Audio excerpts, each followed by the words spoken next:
Welcome to Invisible Strings, where we tug at the little threads that hold our lives together. From mental health and relationships to marriage, motherhood, and all the beautiful chaos in between. I'm Katie, your guide to navigating life's tangled web, one string at a time. Think of this as your weekly dose of insight, sprinkled with a bit of laughter, some heartfelt chats, and maybe even a happy tear or two. So, whether you're juggling a million things or you just need a break, let's untangle life together, because those invisible strings, they're what keep us connected. This is Invisible Strings. Let's get started. Happy Friday. I'm so happy that you are here and listening. This is a little bit of a trigger warning because this week's episode of Invisible Strings, it contains some honest conversations about domestic violence, miscarriage, and infertility. And I know that these are really heavy topics, and I just want to honor the hearts that may still be healing. But I also want to encourage you to listen, because this isn't just a story of pain. It's a powerful testimony of redemption, restoration, and God's faithfulness. If you're in a place to hear it, we believe this story will speak to your soul. Guys, welcome back to Invisible Strings. I am so excited. This is literally the best day of my life. My very, very, very amazing friend, Emily Fox, is here. Hi. Welcome to the studio, Emily. Thank you. I love your studio. You love it? I love it. Yeah. So I cute. do. It is. I think that everybody that's listening needs to understand how we met. I think so too. I mean, I just feel like it's a very crucial part to our story. Does it say rise and shine on his butt? Yes, and that's actually how we greet each other in the morning. Rise and shine. You say that? Yes, it's a song. I'm not going to sing it. Can I hear it? Sure. Rise and shine and give God the glory, glory. Rise and shine and give God the glory, glory. Rise and shine and give God the glory, glory. Stetson James Fox. Oh my God. And then when Chandler's with us, it's Stetson and Chandler Fox. I mean, I feel like the last time I did this, it was karaoke. Okay. It's a little bit different. Yeah. There's like people that listen to this in different countries. Isn't that weird? Yes. And I find that very fascinating. Me too. The findings have been interesting. If you're listening right now and you're from a different country that's not the United States of America, can you please reach out and talk to me about where you live and how you found us? And I just like... There's people in like Japan. Like what? But do it in like a voice memo. Yeah, make sure you do it so in we a can voice hear memo. the accent. And also, I wonder if it's like translated. I would feel like if it wasn't, No. we could certainly find a way to translate But I don't. it. But like, is my podcast being? Could it be like a Netflix thing where you don't realize until 10 minutes into it that it's actually a different language, but you're already invested, and so you can't turn the movie off? No. But you're Listen. just so distracted. Let's talk about that for a second, because I can absolutely not watch a movie, and Netflix, shame on them for doing that, because I know the minutes We're so hooked. that I hear and I watch and I'm like, wait, is this a movie from another country? And I have to check first because I'm not getting invested. But it looks so good because it says 2025. It came out this year. Why haven't I seen this movie yet? And then you click it. And No, I hate it. 5 minutes into it, you're like, No. that's why. Makes me so mad. I know the minute I see the actors. Oh, so you're better than I am. Because I've been duped so many times. That's fair. And I get very excited about these movies. That's these fair. shows, just anything that's new. Okay, so the way that we met was probably one of my most favorite stories ever. You guys, one night I was out with Brad and some friends, and we ended the night at the local bar. And we got there, and I go to order a drink at the bar, and everyone else stays in their seat. And I'm standing there. I'm looking around. There's a lot of people there. And this gorgeous woman looks at me and she's like, this is going to sound so weird, but I just feel like, did I make up soul sisters? Did you say that? I probably said that. Okay. She's like, this is going to sound really weird, but like, I feel like we are like soul sisters. And I looked at her and I was like, we should be friends. yeah, and we should be friends. And I immediately was like, I'm obsessed with you. And she's also so beautiful. I was like, okay, I agree. Yes. Okay, let me tell you my version. So we're at our favorite place and we've been there for a minute. And I look over and I thought, oh my gosh, she reminds me so much of home. You should remind me so much of home. And I was like, we just have to be friends. So I walk over and I said, No, I turn around. You were Actually, sitting at the y'all were, bar. yes. And you were right behind us at like the high top. And I turn around, I'm like, this is going to sound really weird, but I feel like we're soul sisters and we should be best friends. Yeah. And also, you guys, she's a photographer, which is crazy because, I'm also a photographer. You are. I know. And we got to talking. And then what happened? Yeah. So we exchanged each other's Instagrams. Sure. We did. Yep. Earl takes photography. There it is. Yeah. If you're interested in looking. Yeah. Or you just want to see how beautiful she is. No. You'll also see her on my Instagram page. So if you don't follow me, follow me. Anyways, I'm going to keep making noises if you keep that up. Was so excited about this meeting that I go back to my table of other friends and I'm like, you guys, and I was like so excited. I'm like, this girl at the bar, see that girl right there? And Brad's like, yeah, she's so hot. And I was like, yeah, I know. She just said to me that we should be soul sisters. Yes, and my other girlfriend was like, ugh, she's probably a lesbian. And I was like, really? I don't think so. But if she is, that's fine. She's gorgeous. That's okay. Because I hadn't introduced you to my husband. No, you hadn't. But it didn't matter. It was fine. And like, what a rude thing to say. But also don't be jealous because she knew I didn't think she was cute. Okay, but my favorite was we're new to Forest Hills. We had probably been going maybe 6 weeks before that, maybe. And I look up and I'm elbowing Shane in his ribs. And he's like, what? I was like, it's my soul sister. And this is probably a year later. Yeah. No. Less than? Yes. It was the night that we went out. The night that I met you for the first time? Yes. Was it like 6 months? Less than that, I think. I felt like it was like winter time. I don't even know when was that even? Last year. No. Well, last year is when we saw each other at Forest Hill. Are you sure it wasn't like the year before that? Yeah, it probably was. It was the year before that. I think it was like 2 years ago. Okay. Well, time just is fast. So, but we see each other. We meet each other. Yes. And then we don't, like, I followed her. Like, I saw her stuff. I was like, oh, she's so cute. She's so cool. I wonder where that location was. I wonder where that location was. Yeah. Photography. We didn't really connect again. Mm-mm. And then... That's what I was talking about. Yeah. And then that same day I turned around and I'm like, no, we were both crying. We were, what song was it? It was at the end. I don't know, but we were both crying. We were both crying. I know. We were like low key almost swiping each other's tears. Yeah. And I was like, that was just so good. I know. Like, it was just so good. It was such a good service. It was such a good song. Yeah. And it just touched our hearts and the Holy Spirit was just pumping through us. And we were just like, it was so good. I know. And I'm like, I know you? And you're like, that's when I was elbowing him because I was like, I know her. How do I know her? That's what I was saying. Yes. And then I said, my gosh, you're my soul sister from the bar. Yes. And it was like the best day ever. We definitely had instant chemistry when we re-met. And I feel like we were like told our stories right away. Like immediately. Like everything. Yeah. Like I feel like that's just what we do in general though. If you see us coming, be prepared. You're gonna know. You're in for a treat. You're welcome. Ask us.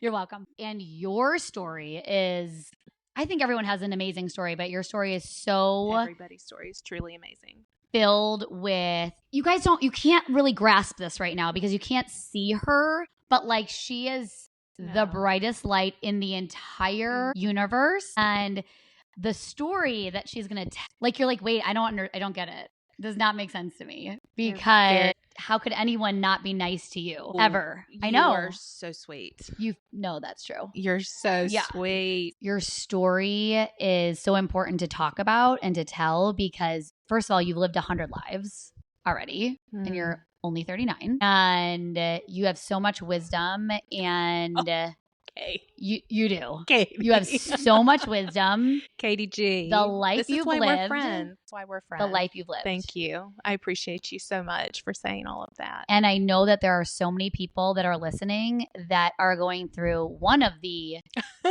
7 lives and are going to really get so much out of this podcast because you guys, we're talking about We're talking about marriages. We're talking about Plural.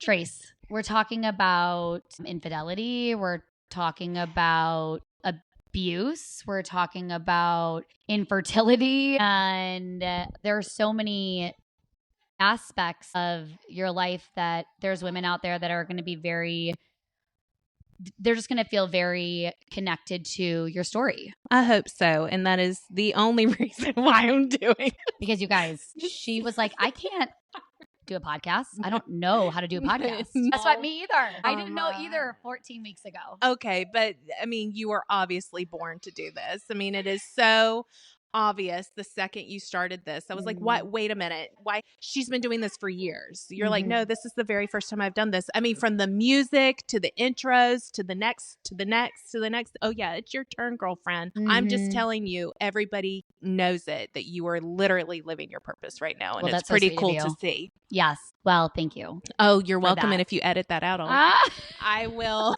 I already know you're trying to like edit. No, that's not staying in. Nope, can't. Hey, if I'm doing this, you've got to keep it Okay. in. That's part of it. So you guys buckle up, put those headphones in if you haven't already, which I really actually hope that you have because Oh, yeah. because we're going to come back with Emily's stories of her 7 lives. So I hope that when you guys listen to this, you are able to connect with Emily and maybe you're able to listen to it and you can relate to it yourself, or you know someone who's maybe going through something like this and you can share it.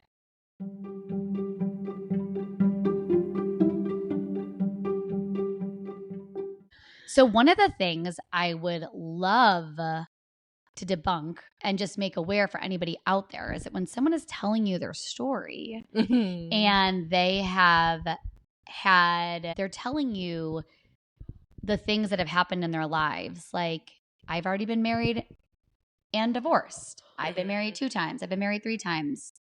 I feel like people automatically have this like preconceived notion in their mind that there is something wrong with you and that you are the issue. But I would challenge you guys to be very open-minded to continue listening to the story, because in Emily's case, that is absolutely the opposite of what happened here. And being married, just because you can say you've been married once and you've been in your marriage for a certain amount of time does not mean that you're actually happy. And it takes a lot of strength, and it takes a very brave person to walk away from a marriage, because there's so much, like, think about it for yourself as you're sitting here listening to this. You've had a wedding, your parents have, or maybe you have put your own money into a wedding, and it turns out that this person is not the person for you. And it just takes a lot. It takes more guts to walk away from something that isn't right than it does to stay in something that also isn't right. Yeah. I just want to be clear that though, when I got married the first time, I walked into it at 20 years old. Yeah. Married my high school sweetheart. We were together for 5 years before we got married. Dated once when we were 14, and then I was 16, 17 when we started dating seriously, and I was engaged at 19, married at 20, 21 maybe. And you know, he was my best friend. I felt like we surfed together. We rode dirt bikes together. We grew up together, basically. We would go, so funny. We were obviously in high school and broke, and we would go and work at this little Japanese restaurant. We would sweep the floors before we went surfing, and they would pay us in food. And so we would grab boxes of teriyaki chicken and head out to the beach and surf, and then come home. And it was, I mean, the best. And so I thought, gosh, you know, it just doesn't get any better than this, right? And so we got married. He became a police officer about 3 years into it, and 4 years into it, and little things started happening. And I'm a huge proponent of law enforcement. I don't want to, you know, make it sound like that, you know, I'm not pro law enforcement. I am. My current husband used to be a police officer. Yeah. And like he was men in your mom. Great one. Evidently, we got married, and I think, like, in my mind, you know, everything's new. We voted together for the first time. We got our driver's licenses together for the first time. Everything was just the first, and it was just glorious and wonderful and all the things. You do go into, it doesn't matter how many times you've been married, your first year is always the hardest. And it was. And we were the first ones out of our friends to get married. Long and short of it was, when he became a police officer, there started to become some separation. He became very kind of forceful with me physically. I think, it was hard for him to shut off. And one day he came in and said that, he had met somebody and that it was time for me to move out. And you met a criminal, or like, what do you mean you met somebody? He met somebody that was a fellow cop, and they would meet up. And it was one of those moments where you were in counseling and I knew something was wrong. This has been my best friend for years. We were together for almost 10 years. We were married for 5. And, and I'm going, what do you mean I need to live somewhere else? And the story's pretty wild, but I'll make it short. But basically, we were in counseling. I didn't know what was going on. Something didn't feel right. And it turns out he wanted to move her into my home and move me out. And there was no coming back from that. Asked if we could work stuff out. This has been somebody that I grew up with, even from a friendship level. What was I particularly happy? No, not really. But I mean, we were married. That's a covenant before God. And just because you're not happy doesn't mean you can just peace out. He had been having an affair for about 6 months, and that was going to be his new soulmate. So I moved into an apartment.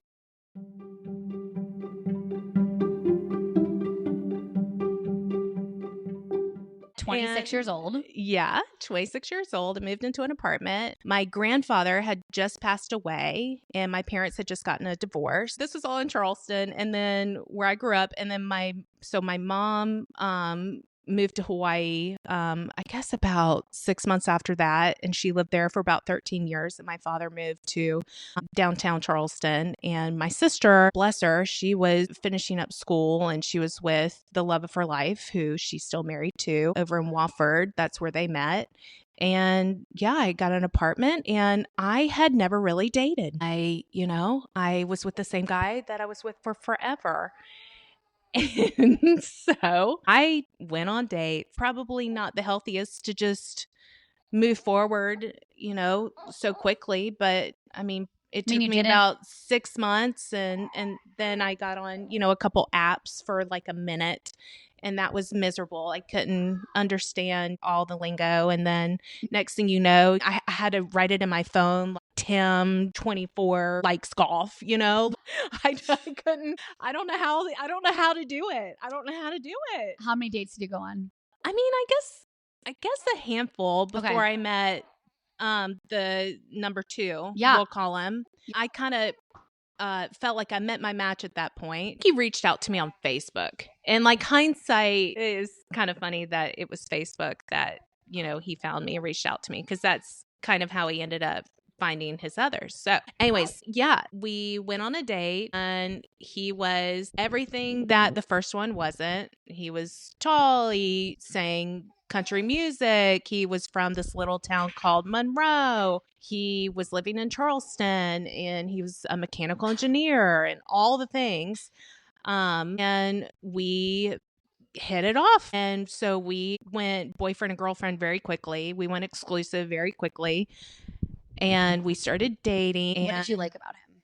I think what I liked about him was he was literally, like I said, everything that the first one wasn't. We should give them names. Bob? Okay, Bob. Yeah, so Bob, Bob's the first one. The second one, we'll call him Russ. I don't know Russ. That's perfect. So Russ, these are all fake names. What I liked about Russ was that he was everything that Bob wasn't. So he was outgoing. He could captivate a room. He was down for anything. You want to go to this trip, you want to go over here, over there, travel. He was down. It was just always easy. It was just fun. We had a lot in common. Did you guys know people in common? I used to be into like figure and fitness competitions and stuff like that, and he did as well. And it's a small community. Charleston's a big small place, so if you're into like bodybuilding or whatever, everybody that's into bodybuilding. If you go to Folly, everybody at Folly. If you go to Isle Palms, everybody at Isle Palms. So it's like a small big place. And we had somewhat met each other before at the gym, like once before. We had been exclusive for 6 months. I was working in sales, and that contract had ended, and he was being relocated back to his home place in Monroe. Okay. So then you were so lucky that you got to move to Monroe, North Carolina from Charleston, South Carolina. Yeah, sight unseen. So made the move, and were you guys engaged yet? No, we were not. But you felt like this guy was like, yeah, this is it. He is amazing. Like you hear of like the term love bomb. It was like a 1.5 year love bomb. That had to feel so good though. Yeah. What does love bomb mean for anyone out there who doesn't know? All the things all at once. He's obsessed with you. Yeah. Anything you want. I think, again, he was kind of everything that Bob had lacked. And so I thought, gosh, this is great. Like, tall, dark, and handsome. This is perfect. And we have so much in common, and all the things are the same, and all, it's just easy and all that good stuff. And, none of it was real. None of it. And I didn't know. So when did you end up finding out that this was completely a false relationship? After we got married. Tell us about it.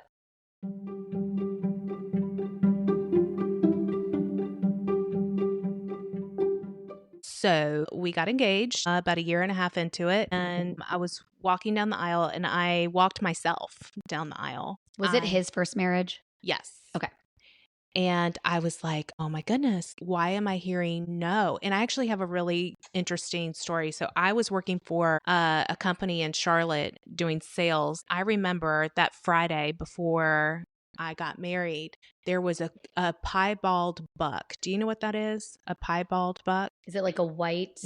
And off Canton Road, it was standing to the right of the overhead expressway. Okay. And I'm going down, is it 77, 485 to 77? Yep. I'm going to Uptown to my job for a Friday meeting. And I look to my right, and there is a giant, like 12-point piebald buck. Okay. Standing on the grassy area to the right before, I want to say, exit 8. And I took it as like, my Gemma is giving me his blessing. All these things that I had been like somewhat feeling before I walked down the aisle, just rest assured that, that's him giving his blessing. And, that's kind of where I was with all of this. And there were a few little red flags. I mean, I thought, gosh, like he grabs my shoulders when we're having a disagreement. That must mean that, oh, well, he just cares about me that much. Right. Again,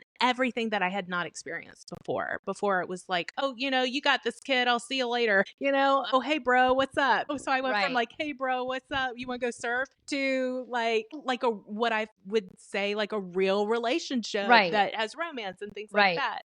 And so Passion. I didn't know that was a red flag leading into a very horrible situation. We go to our honeymoon, which is on a cruise in October. If anybody's taken a cruise in October, very first cruise, plates were coming off of the tables, shattering because we couldn't even dock at any of the places because the pool water was going into the water and the ocean was coming into the pool. Like the ship was topsy-turvy. And the second we get there, he was very upset that we were there. And I didn't know why. This was the day after we get married. Okay. I'm thinking, what, like he's been acting kind of weird. Like, I don't really know what's going on. We get into the cabin and he grabs me by the neck and throws me against the wall and is upset because we didn't have like enough towels. So I immediately, make sure that we have enough towels, right? Of course. So I see this sweet little old man and I said, hey, and my neck was really red and I had obviously been crying and I said, hey, do you have any more towels? And he said, yes, ma'am. Are you okay? And I was like, I'm fine. I just, we just need some more towels. Thank you. And I grab them. Well, that sweet man checked on me probably 6 or 7 times. Really? Through the cruise because he was so worried about me. I was being thrown against the wall. I was being held in chokeholds.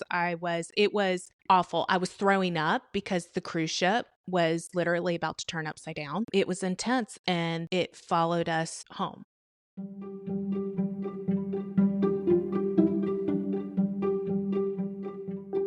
So for 6 months, I remember like nails being dug into the door frames, being dragged back into the house so that he can hurt me more. Like, it was pretty awful. Did you think to yourself after this cruise, like this something must just be wrong? Yeah. Like this isn't, Yeah. surely I've been with this man for almost 2 years now and I've never seen this behavior ever. 1000%. So I went to AT&T and I was sobbing and I said, I need phone records. I need to know what's going on. And the guy was like, I can't give those to you, ma'am. And I was like, told him my whole life story. And he was like, okay, but if you say they're from me, like, I'm going to get fired. And I was like, got it. Cool. I started to look through the phone records and he had contacted somebody like and talked to them for 6 hours before I walked down the aisle. And it turns out it was this lady. And this is who, and I say lady because she was like 10 years older than him. And she had like 3 kids and they had been having an affair pretty much 3 months before we walked down the aisle up until, or 3 months before, 3 months before we got married. And then while we were married, and she wasn't the only one. And so here I am having like silent panic attacks in the closet. I'm in sales. You can't have a bad day. And I'm wearing long sleeve wrap dresses in June. I don't believe in divorce. I don't believe in it. Right. And here I am. Here I am again. And I think I had to have enough confidence to realize that, okay, this might be the bottom of the bottom. This is my all-time low. That I'm not scared to get divorced again. And it was terrifying. And I didn't want to go back home to Charleston because I felt like I was going to go with my tail tucked between my legs, you know? And here I did. I left on my high horse, like Prince I'm Charming. moving up. Yeah. You know, whatever you Swept you off your feet. Swept me off my feet. To Monroe. Yes, I'm the problem. Hi, Right. It's me. I'm the problem. Right. Obviously. And like I said, I'm in sales. So you're constantly getting doors slammed in your face, you know? Literally. Oh, yeah. And so I'm like, well, dang. Well, what am I doing? Because all I want to do is just please these people and please people. That's like such a huge problem for me too, is something I fight every day is making sure that, you know, everybody's good. I just want to make sure they're good. And, so I'm like searching my soul, like trying to figure out what have I done wrong? What am I doing? So what point were you like, okay, this is absolutely not this is not the right person for me? When I got him in the back seat.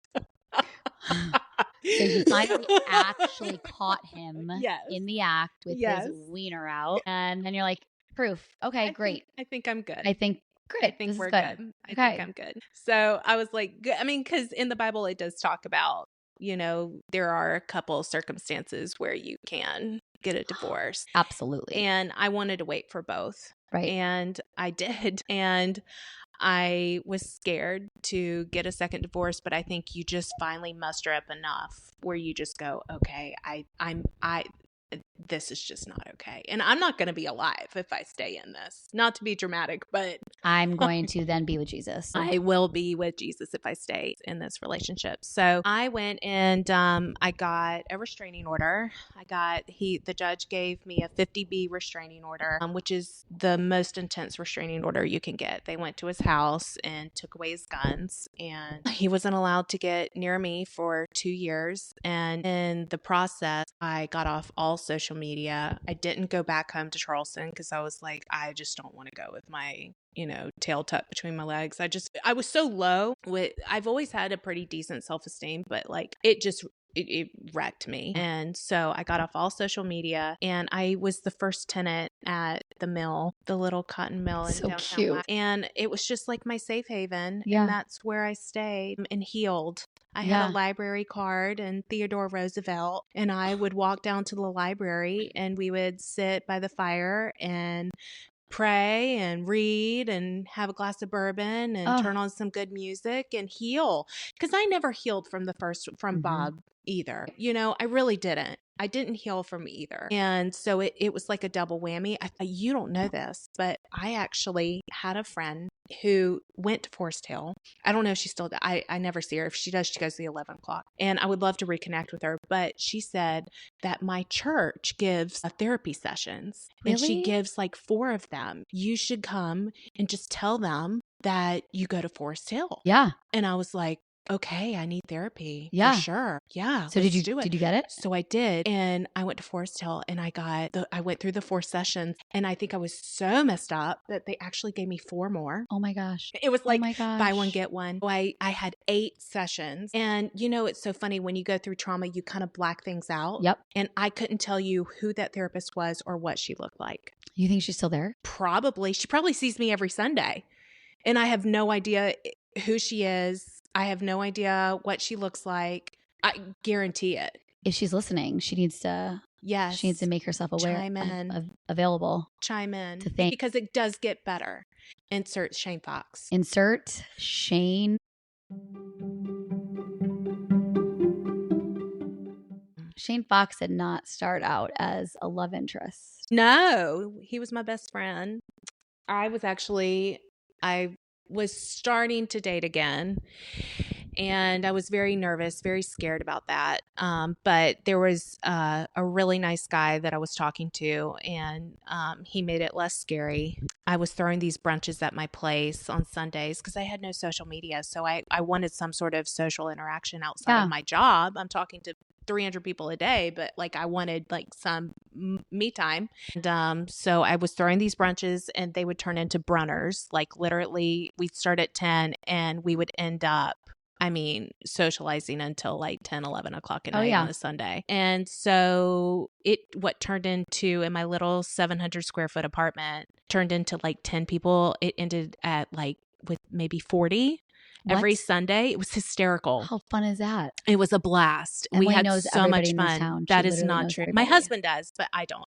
Together. No, It'd be like the mayors. Oh so my fun. gosh. Listen. Stop. So no. So one of my best girlfriends at the time, her boyfriend had known Shane since they were 15. Okay. And so he just come on. So he would come to the brunches. I knew he was a dad that was divorced and had a kid. And he kind of was going through the same thing that I was going through. He had come from a little bit of trauma as well. So we just kind of like trauma bonded. Yeah. But as friends. But as best friends. Yeah. He would sit outside. Sometimes he would bring like a 6-pack, and sometimes we wouldn't even talk. Sometimes he would read, I would read, and we would sit by the fire, and like feels like a movie to me. Yeah. I see it. And here I am, I'm dating, and I'm telling him about these dates. What do you think? He's like, great, get rid of him. Sounds awful. Well, several months after that, he was helping me take down dried magnolia off the top of my cabinets one Christmas. And I was like, what is this? Like, why are you here? And why are you helping me? Like, what is that? And why are you so cute? Why are you so cute? Why? And he was like, I don't know. And I said, is this a thing? Like, are we supposed to be dating? Like, what is this? Do you want me to have your baby? What? Not even yet. But maybe. Maybe. And so we went off to Asheville that weekend, and I was like, oh my gosh, there's chemistry. My God. Let that dog in, please. Yes. Oh my gosh, there's chemistry. Oh my gosh. Okay, so you guys took a trip to Asheville. Yes. And just the 2 of you? Yes. Had it been planned? No, we just went on a whim. We were like, well, we have to see what this looks like. And we don't want anybody to know because all of our friends, But the sexual tension was high. Obvious. So I broke up with the guy that I had been talking to because I couldn't go see what this was, And so there it is. And here we are. Yeah. So you've been married to Shane for 6 years. 6 years now. 6 years. Yeah. And how soon after your Asheville trip did you guys decide this is like a real thing? We came back as boyfriend and girlfriend. Okay. 1,000. Yeah. And then how soon after that did you guys get married? A year, maybe. Okay. And then had you guys talked about having kids and what that looks like, because he was a dad. He was a dad. He had the sweetest little boy. He is a dad. I think that was like so much of the attraction too. Yeah. With the way that he loves his son. Yeah. Oh, It's like a real man. Yes. Like, I know he's exhausted. I know he worked a long, hard day. And it's like Chan just wants to be held. And at the time, you know, Chan was so little. He just, 4 years old, bless his sweet little heart. And he just wants his daddy. And so he would just scoop him up and just hold him and do whatever he wanted with him. And I was like, wow, that's a dad. Like, the patience of this man. And he just loves him so much. And Chan adores him, you know? So you're like, this guy is safe. Yes. Okay. We are not Bob and we're definitely not Russ. No. Yeah. And it's fun because he has all the qualities that I found exciting before, which is he's very spontaneous. He would pick up and drive to Charleston tomorrow if I asked him to. You know, he's just, our values and morals and everything are just like things that the way he disciplines Chan, like the things that like I would probably have to explain to somebody, you know, it's just understood. And it's so easy. So you guys end up getting married and you start talking about starting your own family and how excited you are to be able to have a baby with. Oh yeah. And give Chan a big bro or a little bro, little sis, make him a big brother. Yeah. Nothing would give me more joy. And plus I felt like it would be a first that I can give a husband. It would be a first that I could give somebody that I love very much. And so we started trying immediately. It wasn't really working. And I thought, gosh, you know, like maybe I just need to start paying attention to ovulation or whatever. And so I started to somewhat pay attention. To know me is to know I'm very unregulated, like go with the flow. I love things to be in order. I'm just not going to put them in order. Totally. Me too. Somebody sent me something the other day and they said, I identify as a type C. Which is? We like order, but like, can you do it for me? And I'm not gonna know where my keys are. No. Take care of me, please. Unfortunately, I'm independent, but yes, please. Right. It's both. Like Yeah. I'm independent, but also I want you to take care of me. Yeah. But also I can do it myself if I have to. 100%. I don't really want to though. No. So how you do this? You have discovered at this point, you're like doing the ovulation crap, I'm sure, which is like the worst. Yeah. I have to start paying attention. So I'm starting to pay attention and it's not working. So I'm like, I should probably go talk to my OB and see what's going on. So they get this test, and I say this to any 20-year-old, please, next yearly appointment that you have with your OB, go and get your AMH levels tested. AMH. It'll tell you the quality of your eggs. It'll tell you a roundabout, okay, you've got plenty, you're healthy, you've got all these eggs, they're good quality and all that good stuff. Okay. And you'll have plenty. So I went and got my AMH levels tested, and it turns out they are that of like a 60-year-old, like 60-year-old. So everybody that's listening is going to get their AMA checked. Yes. Get your AMH levels checked, because that will tell you, okay, I have time. Okay. We're newlyweds. We want to start a family, but I just want to make sure that when I do want to start a family, I'm able to, and it'll be easy. Or, okay, when we do want to start a family, I know that I'm going to need some extra assistance. Fast forward, I go ahead and my AMH levels are awful. My OB is saying, you need to go see a specialist. And what I'm hearing her say is, oh, you're fine. You have time. So type C. So my friend said, oh, I have this like Chinese doctor. She does acupuncture. You need to go to her in Charlotte once a week. Let her work on you. You'll be pregnant tomorrow. Okay, great. That sounds a lot better to me. So I don't like to take like a Tylenol if I can help it. Right. So I go once a week for a year, lay there. And for some people, acupuncture is like Some people fall asleep. Me, not so much. Having needles in your earlobes and on your wrists and down your shins it legit was torture to me. I felt like it was, yeah. And you lay there and she said, oh, you just need to lay there and relax and meditate. I'm like, there's needles in my shins. Cool. So that was not for me. But I did it for It took you a year. long time to figure that out. Yeah. I mean, she said no gluten, no dairy, anti-inflammation diet. So I excluded gluten and dairy and did the acupuncture. Some people are like, oh yeah, I do that on the daily. For me, being a non-regimented person, just somebody that just kind of flies by the seat of her pants, it's just torturous, all of it. So I said, it's a lot you know of planning. what? Yeah. It's a lot of thinking and planning. And because of the bodybuilding stuff that I did, it's triggering for me too, because I had to be so regimented. I had to have all my meals prepped. I had to have all of this. And it was horrible. I did it for like 5 years and it was awful.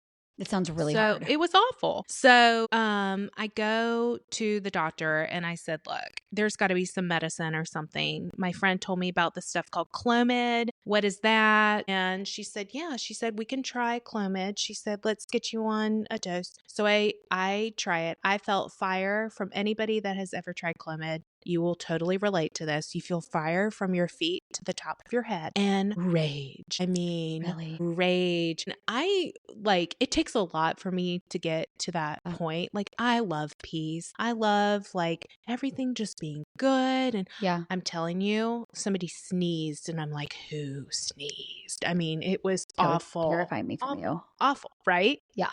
So I know, mean, angry Southern woman. No way. That is not you. No. And so I did 3 rounds and nothing happened. And I said, I think I need to see a specialist. She's like, I've been telling you that for 3 years. So, but I didn't want to do IVF. I was like, I was in denial that I was going to need IVF. Yeah. So I go to one, there's 2 big ones in Charlotte. I go to both of those. They tell me there's no way that you with your AMH and your levels and your eggs, they're like, you do not have what it takes to do IVF. You legit cannot, your eggs will not survive the process. What if I did just a couple rounds just to give it a shot? And they're like, it would be a waste of hundreds of thousands of dollars for you to do this process. They're like, this is the second infertility place or the first? Both. Okay. The 2 big ones in Charlotte. So then I was like, well, I just need to go back home. I just need to go to Coastal and see what they have to say.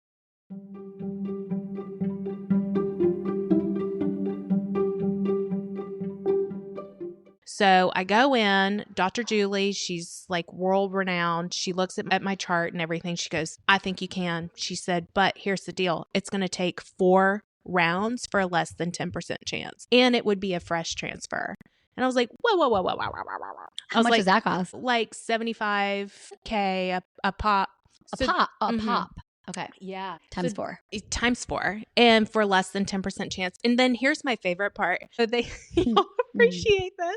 So they said, yeah, we have like a therapist on site that will walk through all of this. I really strongly recommend that you look into donor eggs. Okay. But what does that mean exactly? They said that you would look at people's portraits of when they were younger and try to find somebody that maybe looks similar to you. And then you would combine that with Shane and then that would be inserted and you would carry that baby. And I was like, but I feel like I already have that.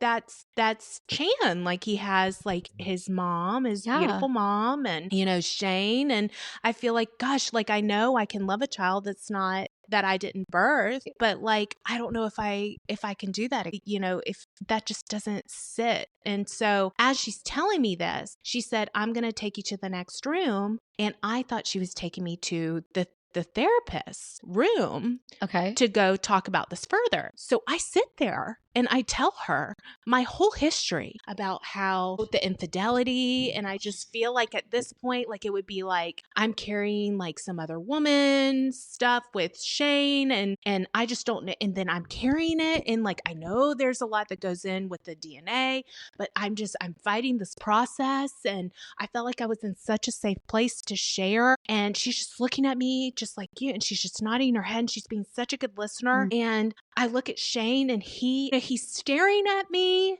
but I'm kind of like, look, I need to be empowered to feel like I can say what I need to say right now. I'm going to ignore those harsh looks that I'm getting from him. I don't care. I don't care. I am about maybe 10 minutes into this, and I look down and her card says nurse practitioner. Oh, she was not the therapist. She was just coming to check your blood pressure and stuff.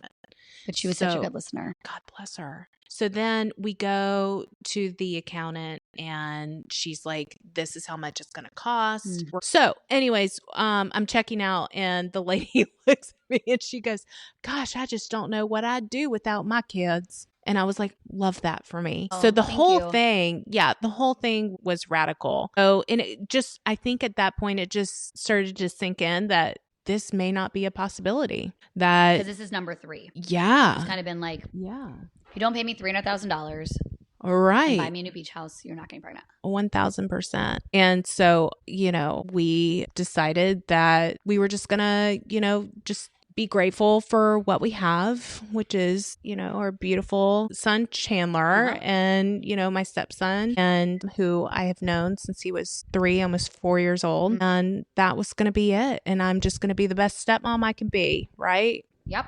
And so we actually ended up getting pregnant naturally. And yeah, of course. Okay. And we went to go hear the heartbeat, and he was about 9 weeks and the baby wasn't there.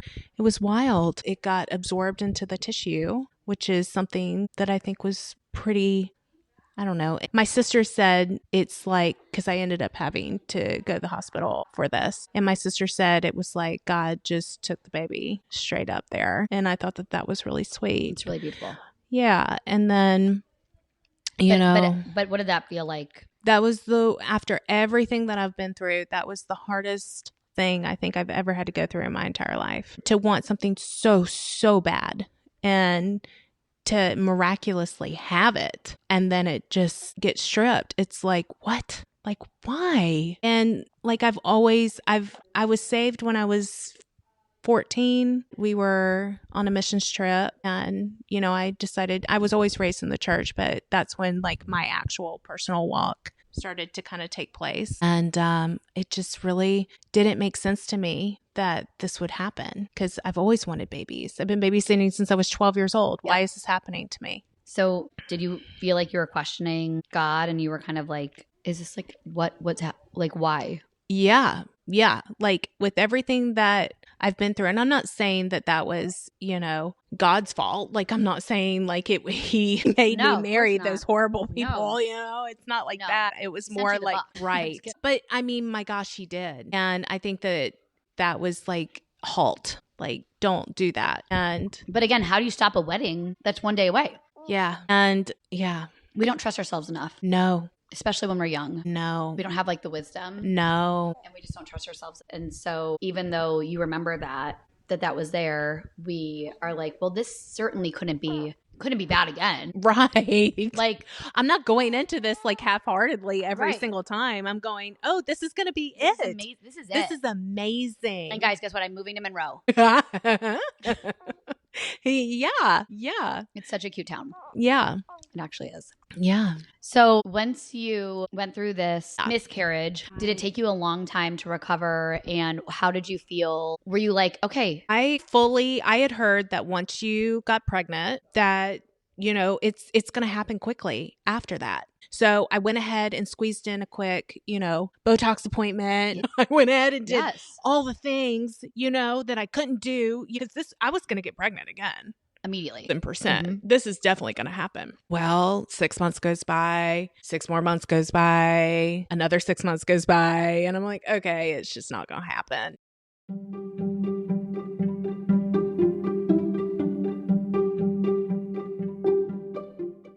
I looked at Shane and I said, look, babe, this has been a long road. This has been a huge, toll on us. And thank God we were such good friends and I had faith through all of it. I really did. Yeah. And it was tested, but I just looked at him and I said, you know what? God knows my heart and he knows that the desires of my heart. And there's a reason why I've always wanted babies. There's a reason why I've waited for it to be right. There's a reason why. God. Thank God. Seriously. And so I thought, he must have something absolutely incredible planned for my life without babies. That vision, that picture of like you're holding, I know y'all have seen it, and you have a flower and you're giving it to Jesus and he has a whole bouquet behind his Yes. back. Oh my gosh. Right? That's what the I most beautiful bouquet. That's what I kept thinking was, you know what, God, like you must have something absolutely incredible planned for my life without babies. And I just can't wait to see what that looks like. And it wasn't like I lost faith. I just transferred it. So people say all the time, well, once you stop trying, it's going to happen. If I had a nickel for every time somebody told me that, I just wanted to scream. I walk outside in our neighborhood and I hear 20 kids laughs. You go to the baby showers. I got to where I had to stop taking maternity pictures as a photographer because I would sob after every shoot. Yep. And it was awful and wonderful at the same time. But I looked at Shane and I said, we've got to refocus. So bless his heart. I tell him all the time, he's my favorite husband. Shane Fox is the man. Shane Fox is one word. I love him so much. One word, Fox. It's crazy. Yeah. So we decided that we were just going to see what God has in store for us without babies. Period. And so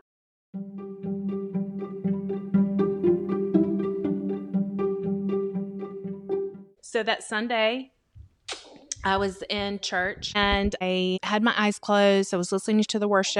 I was in full sway, and this 3D picture of this 3D ultrasound, that like orangey yellow vision of a baby has got closer and closer and closer and closer and closer until I had to open up my eyes. I was like, whoa. I was like, that was wild. And I told Shane about it after church and I was like, babe, the weirdest thing happened to me. And I was like, wasn't that sweet that God let me see what that baby was going to look like? That was such a beautiful gift that God gave you that you thought was just going to be something that was what happened in the past, but an actual reality. What was that picture going to be? So it was going to be our healthy baby boy. I was helping Shane put a railing on the front of our house. It was hot as Hades. It was right after the 4th of July. It was July 5th. And I fell over the porch and I was like, this is weird. That, I knew, I don't think, I only had like a couple at the 4th of July party. I shouldn't be. I should not. And so, I looked at him and he was like, you need to take a test. And I was like, no, I don't need to take a test. And I said, that chapter's behind us. And I took a test and I was fully pregnant. We went to the doctor and we found out we were having twins. So I had nothing. I mean, obviously I did have something, but I had nothing on my left side. I had maybe 2 follicles on my right side. And for those not with a PhD in infertility, that's basically like what releases the egg. And so I maybe had like 2 on one side and 1 on the other. Okay. So the doctor comes in and is like, twins. Yep. You're having twins. They went and looked at my left ovary, my right ovary, and said that I had actually released an egg from either side at the exact same time. And I was like, that's like impossible because I don't even have anything on my left side, but God, right? But God. Yeah. And so what kept playing in the back of my head was, but I only saw one baby like that Sunday at church, which was so weird. And I felt such peace when I saw it because I realized, oh my gosh, well, that wasn't obviously the baby that I had lost. It was the baby that was currently in my tummy. Yeah. And so a few weeks go by, I go back for another ultrasound. This is to hear the heartbeats. And of course, I'm nervous with every ultrasound. Funny story. So I actually had never had like an actual ultrasound. They were always on the vaginal ultrasounds. Yes. And so I would be really excited, anxious, nervous, all the things before every one. So I would go ahead in the bathroom to empty your bladder. And I would go ahead and put the undies in the purse and just go ahead and let's just get the show on the road. Let's go. So I did that. And I walk in, she's like, okay, go ahead and pull your dress up. And I was like, okay. And she's like, nope, all the way. So I pulled dress all the way up to my chin. No underwear on. All the way up to my chin, naked as a jaybird. And so she could rub your tummy. Yeah, I was like, oh, I've never had one of these before. I didn't know I'd get a real one this time. Oh, real one. And so I got a real ultrasound. That was my first real ultrasound. Unfortunately, that was also the one where we realized that there wasn't a heartbeat for the other baby. So they were in their own homes. And so they were fraternal. And so it was fine to keep the other baby there. And then Stetson just got bigger and bigger and bigger. And here he is. So yeah. And then I felt such peace the whole pregnancy. Felt an immense amount of peace the whole time because I was like, I've already seen the baby. Yeah, I already saw it. He's healthy. He's gonna be full term, healthy and good, and he has been. And full circle, you know, God's always in the details. My friend, I think Evelyn told me that God's always in the details, and she said, she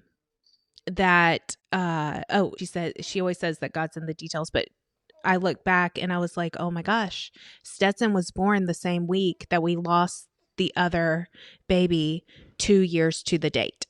So I'm just like, you know, here we are.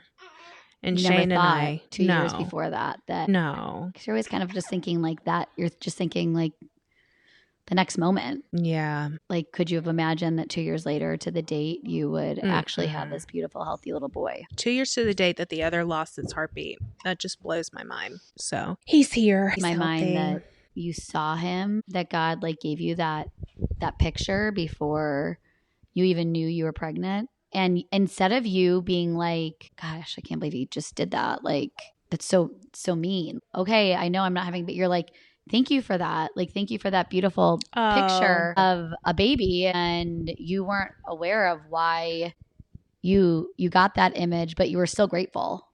Yeah. It's like Job. You're still grateful. Poor Job. I know. Job, I thankfully. know. But thankful. Yeah. Through all of it, honestly. Every single bit of it. Yeah. It's such a beautiful story of redemption. Yeah. He's our little redemption baby. We are just, and honestly, I think that it took the amount of time that it was supposed to take. Yeah. If that makes sense at all. Yeah. You know, next year we'll be celebrating his first and my 40th. It's going to be the here we are. Biggest, baddest party ever. Bottles and bubbles. Bottles and bubbles. Let's do it. It's not just a redemptive story of, you know, because now full circle, like here's this beautiful baby, but like your faith in all of it and your faithfulness in God through everything. That in and of itself is such a testimony to your faith. Okay, so I guess 2 questions. If you saw a young woman going through a relationship that was not ideal, what kind of advice would you give her? I wouldn't give any advice. I would probably just be there and get extra super duper close to her so that when it does hit the fan, you're there. That's what you probably had. Did you have friends like that? You did? I did. I kept it under wraps. Yeah. Shame. Oh yeah. There's so much in that. Yeah. So all I wanted in those moments was just my friends just to be there. Just be there. I don't need advice. I know what I'm going through is not great. I need to figure this out. God and I need to straighten this out. We've got to figure this out. There's no advice that I would have taken.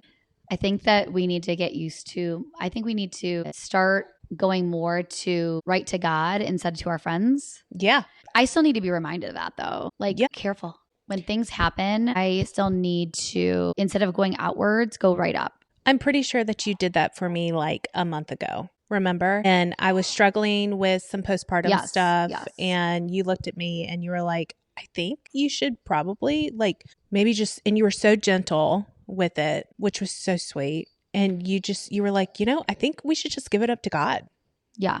And I was like, Katie, stop. Like, you're exactly right. And you did it in such a gentle, sweet way that it was so endearing and so kind and so non-judgmental. It was just very much like very real and just like, this is what I would do. But it didn't come off very like, Emily, what are you thinking? Yeah. You know? Yeah. Yeah, I loved it. And I was like, oh my gosh, what am I thinking? Like, what? Yes, I do. I feel like that happens to me all the time. And I'm just like, even with Jack, I was kind of like, okay, what are we doing? And I needed to like figure it out in my brain before in the past, I would go and tell everybody everything and then like have to update everybody about everything and then like not even know what's actually going on. Why would I give you that worry? Yep. When I don't even know what's going on yet? That was really the first time that I have gone up instead of out first. And I think that a lot of times I guess maybe good advice to anyone, especially young girls, is like go up. Like, don't go out. Also, too many people knowing too much stuff, especially when it comes to your marriage and stuff like that, is people are not all in it for your best interest. No. And they want you to be miserable just like they are. Yeah. And so it's more important, I feel like now than ever, to make sure that you go up and keep that relationship with your husband close to your heart. And I don't want anyone to think that like I would be okay with this kind of behavior. No. It's actually embarrassing. It actually feels yucky. You're talking to the girl who literally has a degree in welding, like welded with 500 men at night. If it can happen to me, it can literally happen to anybody. It's a slow boil. Somebody once, I think it was a therapist once told me, she's like, if a lobster gets thrown into a boiling cup of water, it's going to jump out. But if it slowly simmers and then turns into a robust boil, then it's in there. You're in there. There it is. You don't even really see it. You don't feel the burn. No. I think the same thing with infertility. My friends that I've talked to, it seems very also shameful. Like, why can't I have a baby? What did I do wrong? How did I affect this? And people don't talk about it. Again, what's wrong with me? Right. What's wrong with me? I'm the denominator. I'm the it's obviously it has a son. He's fine. He's It's good. My fault. It's me. It's my fault. Yeah. What have I done? Yeah. It was a lot of like a rebuild, and I'm still rebuilding.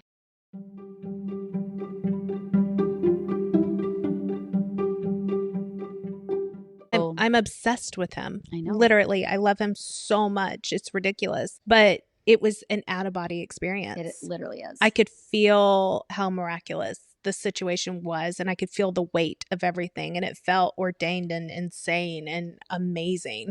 But for some reason, it was like it wasn't sinking into my soul. Like it was almost like an out-of-body situation. It's almost too much. Well, I am so grateful and thankful that you said yes to this podcast. Thank you for telling your story, because if it can at least help one person, it wasn't wasted. Yeah. And I have a feeling that your story probably resonated with more than one person on multiple different levels. And I'm just really grateful that you came on and really that you're my friend. Thank you for having me as your friend and fellow soul sister guest. Yeah. You're going to send me a...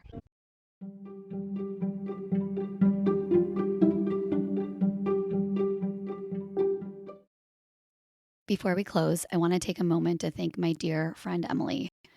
When we first talked about doing this episode, she wasn't sure her story was one people would want to hear. She didn't think she had much to say, but I asked her one question. What if your story could be someone else's lifeline? And friend, that's exactly what it is. Emily, your story is light in a dark place. For anyone walking through domestic violence, divorce, infertility, or the weight of hopelessness, you offer a glimpse of what it looks like when God steps in and starts to redeem everything the enemy tried to steal. Your laughter brings joy, your honesty brings healing, and your life, it points straight to Jesus.